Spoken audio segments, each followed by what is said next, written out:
Hey everybody, Johnny the Queer POTUS here, and today we're going to get to the bottom of one of the greatest questions in the history of the American presidency. Was President Harrison killed by his own speech?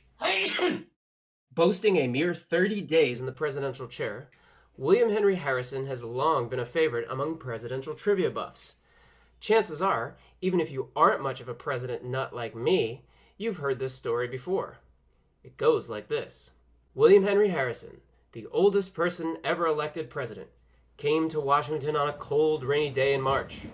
His critics said the 67-year-old Indianan was too old to be president.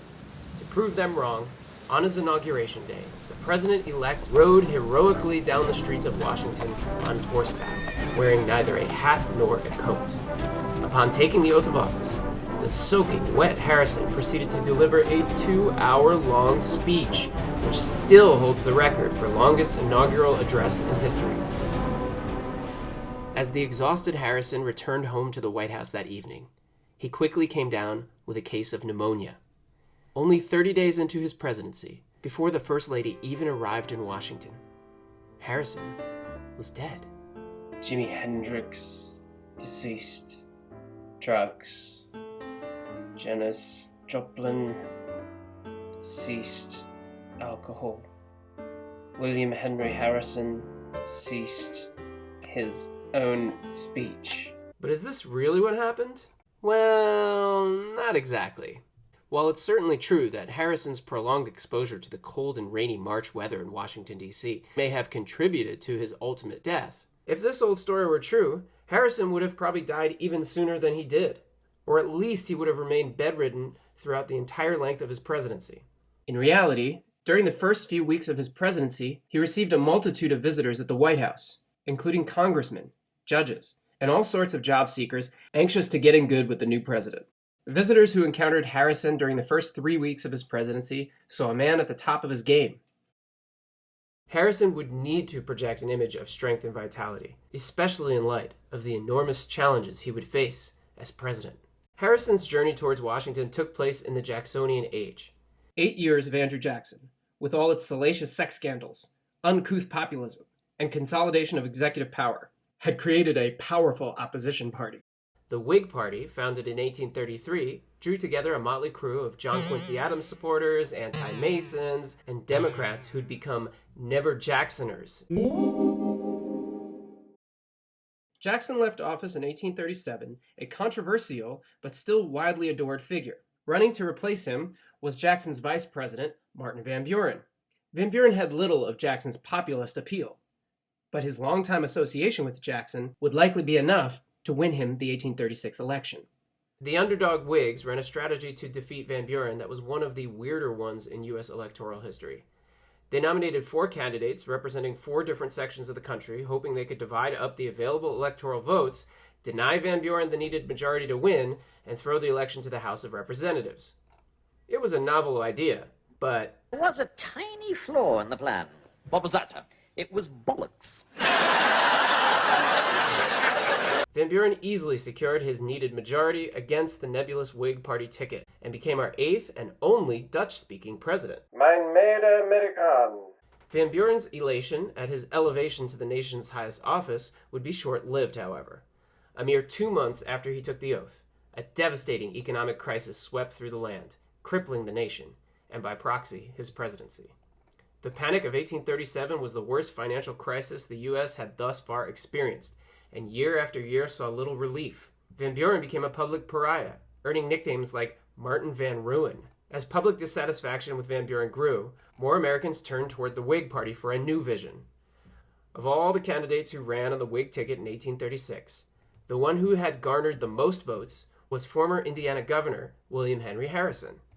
Much as Arkansas Governor Bill Clinton would capitalize on a recession to unseat incumbent President George H.W. Bush in 1992, Harrison would ride the Panic of 1837 straight to the White House. All he'd need to do is energize the country with a powerful campaign, and everything would fall into place. And campaign he did. Seizing on his reputation as a war hero, Harrison created a campaign that was a national spectacle. Since his loss in 1836, several books had been published about Harrison's military exploits in the West. His heroic deeds sparked the imagination of the public. In reality, Harrison had been a steady and brutal fighter for American expansion into the Northwest Territory. Negotiating treaty after treaty with Indian leaders, Harrison amassed huge land cessions from the tribal nations, paving the way for Indiana statehood. Harrison's tenacity sparked fierce resistance, particularly from a Shawnee warrior-in-chief named Tecumseh. Tecumseh tried to unite the tribes against the rapid expansion into the territory, but he was unable to build a strong enough coalition against the American intruders. When Tecumseh threatened to seek British aid, Harrison had had enough. Arriving at Tecumseh's village of Prophetstown under a flag of truce, Harrison's company of over 1,000 troops burned the village and committed unspeakable acts against the inhabitants. This massacre became known as the Battle of Tippecanoe, and it launched Harrison to national fame. In fact, the nickname for Harrison's ticket, along with vice presidential candidate John Tyler of Virginia, was Tippecanoe and Tyler too. Sure, let 'em talk about hard cider, cider, cider, and log cabins too. Will only help to speed the ball for Tippecanoe and Tyler too, for Tippecanoe and Tyler too. And with them we'll beat little Van, Van is a used up man. And with them we'll beat little Van. Songs were sung, slogans were chanted, fantastic portrayals of the heroic Harrison with his Roman nose and noble bearing adorned the campaign literature of 1840. Whigs hoped to contrast the manly bearing of their candidate with the feeble Martin Van Ruin. Harrison's heroic portrayal had the added benefit of demonstrating the immense chasm between Andrew Jackson and his sycophantic Lieutenant Martin Van Buren.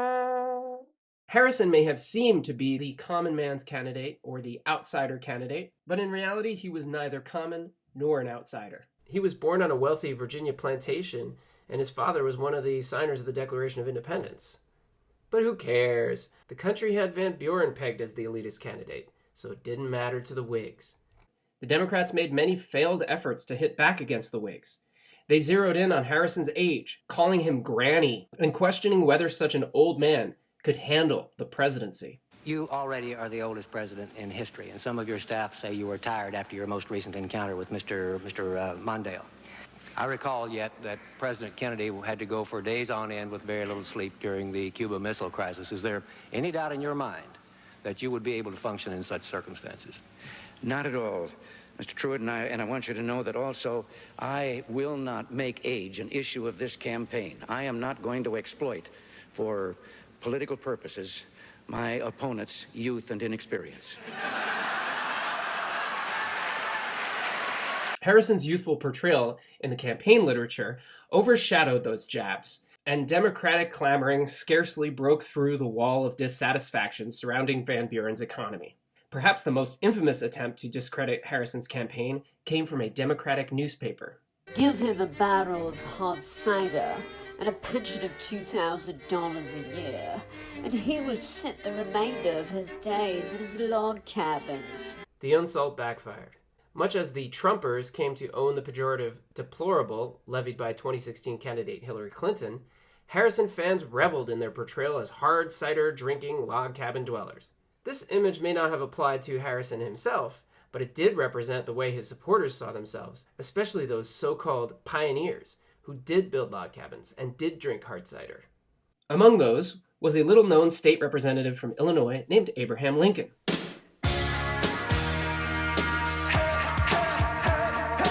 The burgeoning Whig went on an exhaustive speaking tour around the state, stumping for Harrison and debating the great politicians of the age, including Stephen Douglas. Lincoln would continue to debate Douglas over the course of the next decades, and the duo's debates during the 1858 senatorial race brought Lincoln national name recognition. When Lincoln ran for president himself in 1860, he too would make much of his log cabin image, despite having left that life behind long ago. In the end, Harrison scooped up the necessary votes to win the election, becoming America's 9th president. In a time of economic depression, Harrison's flamboyant campaign, with its songs, dances, chants, slogans, merchandise, invigorated a depressed electorate and brought a new level of pageantry never before seen in American campaigning. And we live with the results today.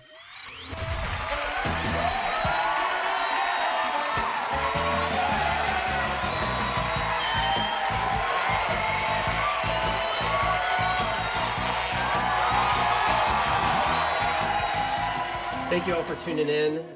It's been a lot of fun talking to you today about William Henry Harrison. If you like what you saw, please hit the like button below, hit the bell for notifications, subscribe, donate to my Patreon account. It really helps. I'll be coming out with videos every 2 weeks, and the next video is either going to be on slave resistance to President James Madison during the 1812 War, or Herbert Hoover and the history of American financial aid as a political weapon. Personally, I could go either way. If you wanted to write in the comments which topic you'd rather hear about, I will take that into consideration. Ultimately, it will depend on what I get finished. In light of the extreme brevity of his presidency, William Henry Harrison only has one official act. On March 17, 1841, he issued a presidential proclamation. Whereas the sundry important and weighty matters growing out of the condition of the revenue and finances of the country appear to me to call for the consideration of Congress at an earlier day than its next annual session, and thus form an extraordinary occasion, such as renders necessary, in my judgment, the convention of the two houses as soon as may be practicable. I do therefore by this proclamation convene the two houses of Congress to meet in the Capitol at the city of Washington on the last Monday, being the 31st day of May next. Not exactly the Emancipation Proclamation, but it's something.